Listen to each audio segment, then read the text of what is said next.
And taking a look at some results so far in New Jersey Congressional District 7 between incumbent Tom Kean Jr. and Democratic challenger Sue Altman, CBS News projecting that Kean Jr. will serve another term with 90% of the vote in currently. And looking at results for New Jersey District 8, CBS News projects Democrat Rob Menendez has defeated Republican Anthony Valdez. That's with 92% of the vote in.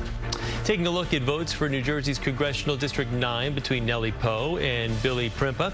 The race has not yet been called, but Poe with the lead at this point with 79% of the vote in, just over 50% of the vote in her favor, as you can see. Now to New Jersey's District 11, CBS projecting that Democrat Mikey Sherrill has defeated Republican Joseph Belnome. That's with 87% of the vote in currently.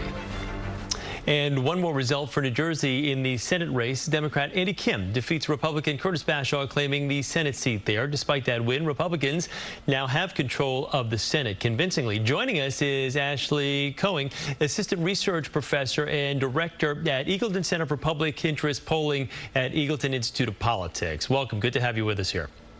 Thanks, Chris. Thanks for having me. So how did voters turn out in New Jersey as we, I guess, compare it to past elections? Yeah, we don't exactly know yet. What we do know is early voting far exceeded expectations. About 2 million had put in an early vote of some kind, whether by mail or in person. We hovered around 72% or so back in 2020. So, you know, we seem to be on track right now to potentially match that. We certainly know that there were long lines across the state and across the country. Long lines for about a week with early voting and then voting on Election Day. Let me ask you about the factors that you think mostly influenced the voter turnout in the Garden State. Yeah, sure. I mean, obviously, this was a presidential election. We always see higher turnout for a presidential election. And this wasn't just any presidential election. This was certainly an election that voters were engaged in, involved in, and certainly paying attention to. This 7th congressional district race that we were talking about with Tom Kean Jr. and Sue Altman, what does this mean for this swing district here with Kean winning yet another term? Yeah, so now this is Kean's second term. This is a district that is a true swing district and has really gone back and forth between Republicans and Democrats in New Jersey. So this was kind of expected that Kean would win, a little bit close earlier on in the night. Interesting that it was as close as it was or is, given Sue Altman's past and record and how she leans more to the left as a Democrat. Kean having some visibility with the media, some issues in terms of his visibility, but all in all, a win for Kean coming out of the night. And Curtis Bashaw and Andy Kim facing off for the Senate seat vacated by Bob Menendez. Kim winning that seat. I guess his win, what does that mean for New Jersey and how it aligned with the polls and what they were showing leading up to this? Yeah, I mean, this is a historic win, right? And this has become quite a sleeper of a race a year later when obviously a year ago we were in a much different place.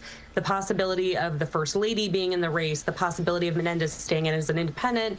Here we are now, and Kim has won somewhat comfortably, although the race was much closer than we thought. Much like the rest of the country, we really saw some Republican gains in terms of chipping away at Democratic opponents within New Jersey as well. And, you know, we were predicting double-digit margins in pre-election polling, but really it looks like we're now in the high single digits with that race. And let me talk to you. You kind of alluded to it there. Just the numbers. New Jersey has always been blue through and through, but there was some definitely on the national politics scale, especially with the presidential election, President-elect Trump able to chip away at the numbers in New Jersey and New York, for that matter, where it wasn't as big a blowout as it was back in 2020. That's what I'm getting at.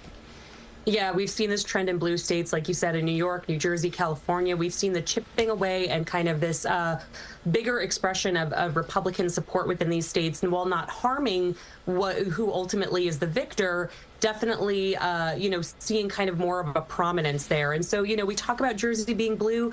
Jersey really, you know, has only been blue since the Clinton era and much more purple when we talk about statewide and local elections. All right, Ashley Koning from the Eagleton Institute of Politics. Ashley, thank you very much. Appreciate it. Good talking with you.